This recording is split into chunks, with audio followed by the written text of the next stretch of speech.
As fúrias não estavam ligadas a ninguém, pois elas buscavam vingança somente pelos que elas julgavam culpados.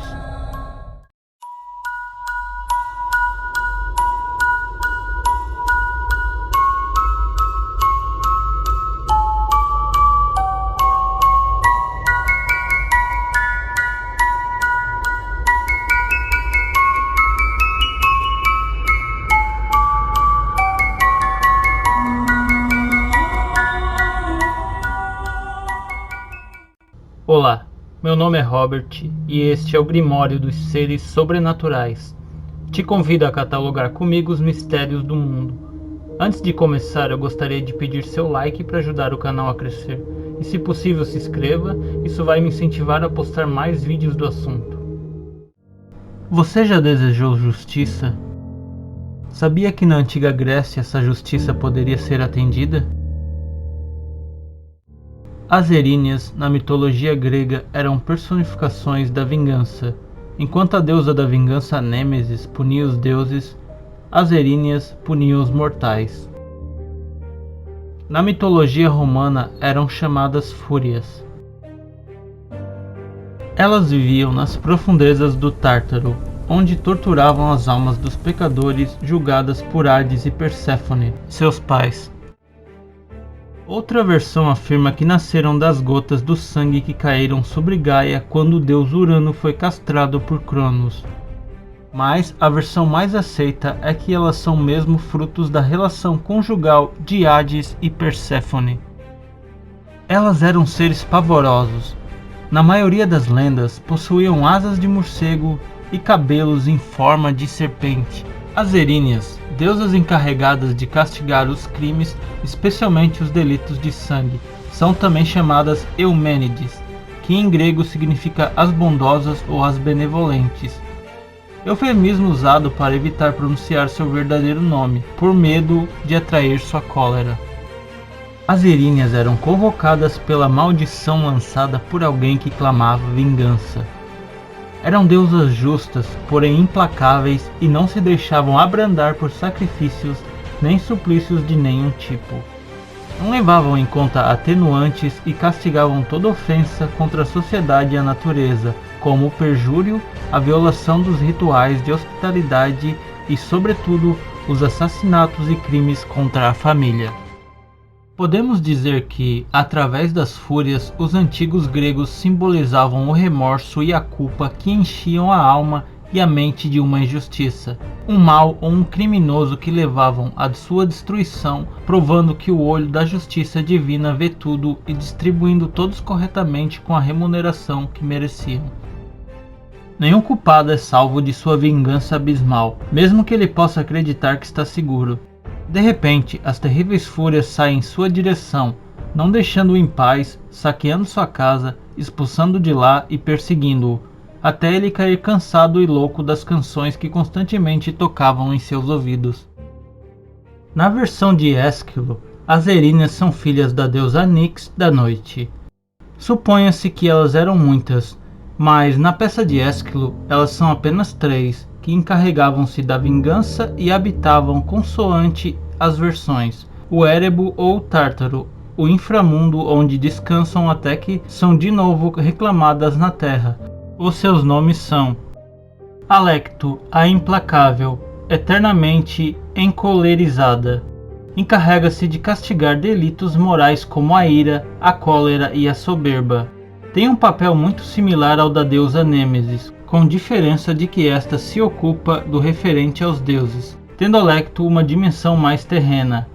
Alecto é a Erínea que espalha pestes e maldições. Seguia o infrator sem parar, ameaçando com fachos acesos, não o deixando dormir em paz. Megera, a rancorosa, que personifica o rancor, a inveja, a cobiça e o ciúme. Castiga principalmente os delitos contra o matrimônio, em especial a infidelidade.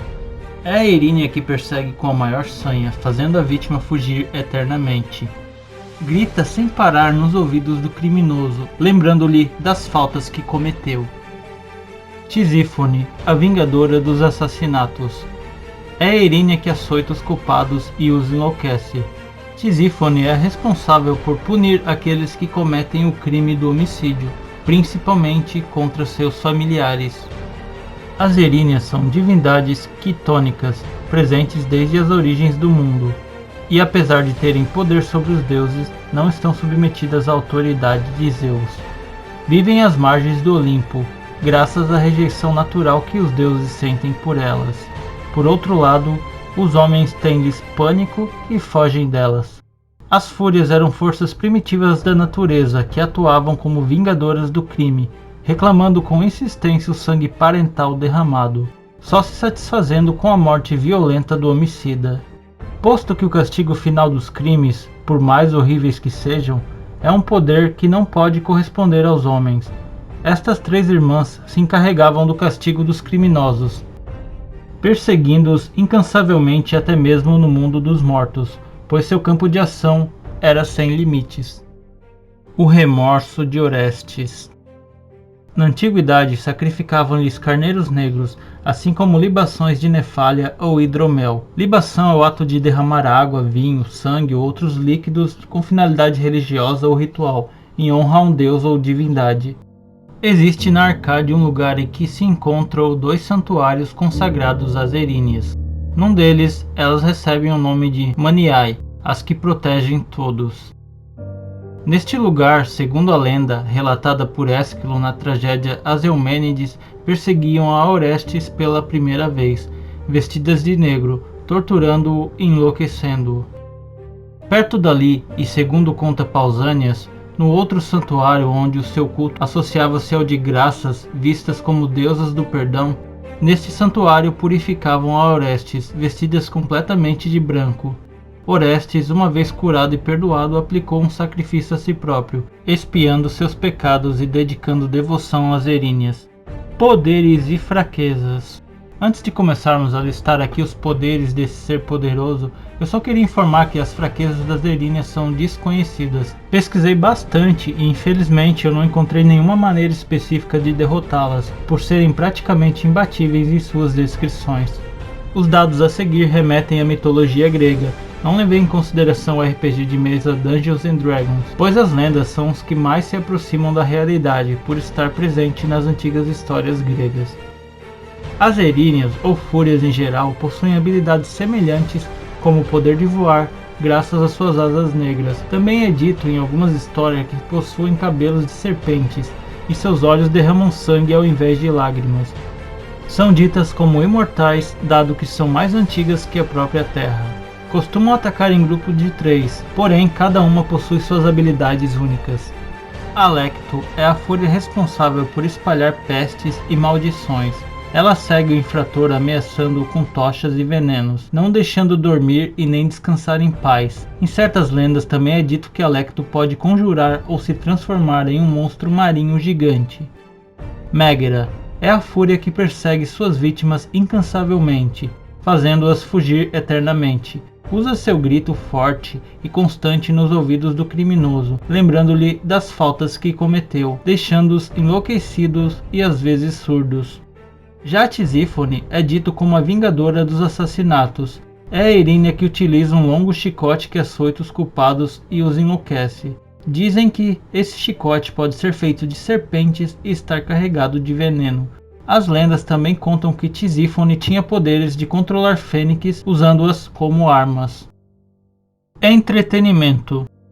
Em Dungeons & Dragons, o RPG de mesa, temos este ser de mesmo nome, porém com as características e origens totalmente diferentes das fúrias das lendas gregas. Sua descrição no livro dos monstros diz o seguinte: os mais belos e atraentes dentre todos os diabos menores e maiores, as Eríneas são guerreiras violentas e disciplinadas. Descendo dos céus, elas trazem morte rápidas às criaturas que tenham injustiçado seus mestres ou desafiado os decretos de Asmodeu. As Eríneas parecem com humanoides, com corpos esculturais e grandes asas plumadas. A maioria veste armaduras estilizadas, elmos com chifres e carregam espadas e arcos exóticos. Algumas poucas também usam cordas de enredamento para amarrar os oponentes mais poderosos. As lendas contam que as primeiras Eríneas foram anjos que caíram dos planos superiores devido à tentação ou crime. As Eríneas sempre estão dispostas a conseguir vantagem por serem confundidas com celestiais em suas missões de conquistas e corrupção. Pode-se dizer que estas também possuem seu senso de justiça, seja para o bem ou para o mal, e que compartilham um pouco de semelhança com as fúrias da mitologia grega. Concluindo, esta pode ser uma criatura bacana para quem mestrar colocar em sua aventura. Então é isso, espero que tenham gostado. Deixe seu like e se inscreva no canal se você quer mais conteúdos assim. Se você tem algo a complementar ou não concorda com o que foi dito, deixe um comentário abaixo pra gente trocar uma ideia. Espero te encontrar no próximo vídeo. Um forte abraço e valeu!